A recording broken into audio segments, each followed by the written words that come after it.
Cette vidéo est consacrée au lien entre lutte contre les inégalités sociales de classe et la pédagogie critique, sachant que l'un des reproches qui a pu être fait à la pédagogie critique, c'est de s'être orienté davantage vers la lutte contre les discriminations, qu'elles soient sexistes, racistes, LGBTQI-phobes ou validistes, plutôt que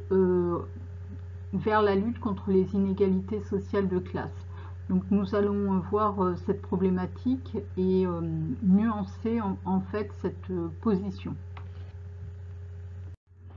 Initialement, la question de la classe sociale est centrale dans le travail de Paulo Freire. Dans Pédagogie des opprimés, il y a une forte influence marxiste, et donc la question des classes sociales est une question tout à fait importante, d'autant plus que Paulo Freire est né au nord-est du Brésil, qui est la région la plus pauvre du Brésil, et que sa pédagogie des opprimés et sa méthode d'alphabétisation, il les a développées au contact de populations extrêmement pauvres. Néanmoins, il faut bien comprendre ce que veut dire la lutte contre les inégalités sociales de classe dans le cadre de la pédagogie des opprimés. Il s'agit d'une pédagogie à visée de transformation sociale, c'est-à-dire que l'objectif est de remettre en cause les inégalités sociales de classe par la prise de conscience par les opprimés de leur situation d'oppression et par le fait qu'ils vont avoir une action à travers des mouvements sociaux de contestation, voire des mouvements révolutionnaires. Lorsque la pédagogie critique s'est développée aux États-Unis au début des années 1980, elle s'est donc orientée vers ce qu'on peut appeler l'enseignement vers la justice sociale, c'est-à-dire la prise de conscience des rapports sociaux structurels dans la société, de manière à développer, à travers cette prise de conscience, le désir de s'engager vers une transformation sociale plus globale. Néanmoins, ce positionnement de la pédagogie critique a amené des remarques de la part en particulier de Basil Bernstein, qui est un sociologue des curricula, qui a distingué dans son œuvre entre ce qu'il appelle les pédagogies visibles et les pédagogies invisibles, les pédagogies conservatrices et les pédagogies radicales. Il va considérer que la pédagogie critique est une pédagogie radicale, au sens où elle vise la transformation sociale, mais invisible, c'est-à-dire que selon lui, les pratiques des pédagogues critiques dans la salle de classe, orientées en particulier vers le dialogue et la discussion, favoriseraient la reproduction des inégalités sociales et seraient moins favorables aux élèves de classe populaire. Tandis que lui prône une pédagogie radicale visible, c'est-à-dire une pédagogie qui vise à lutter contre les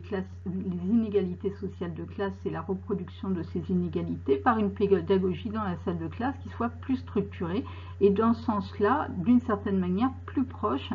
des formes de la pédagogie traditionnelle. Ce reproche que l'on a pu faire à la pédagogie critique de délaisser les questions en lien avec les questions de classe sociale pour se centrer davantage sur les questions de racisation, de sexisme ou de lutte contre les homophobies ou le validisme, peut néanmoins être nuancé à travers par exemple l'œuvre de Paul Gorski. En effet, Paul Gorski s'est intéressé dans son travail à la question de la pauvreté dans le système éducatif américain et la place des élèves pauvres et comment lutter contre la pauvreté dans le système scolaire américain. Donc la position de Gorski, lorsqu'on lit son travail, est très centrée sur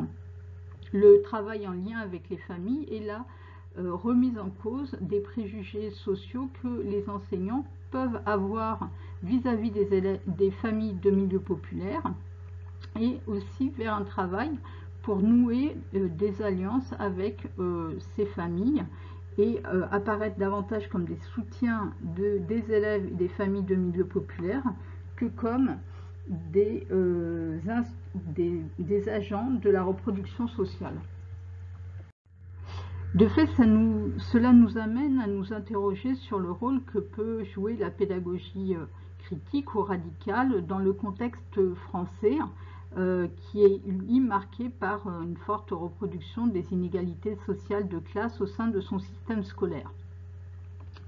On a vu que un des axes de la pédagogie critique est l'enseignement vers la justice sociale, c'est-à-dire la prise de conscience chez les élèves et les apprenants de l'existence de rapports sociaux discriminatoires d'ordre systémique. Néanmoins, il est possible de trouver une autre application à la pédagogie critique qui consiste davantage à s'intéresser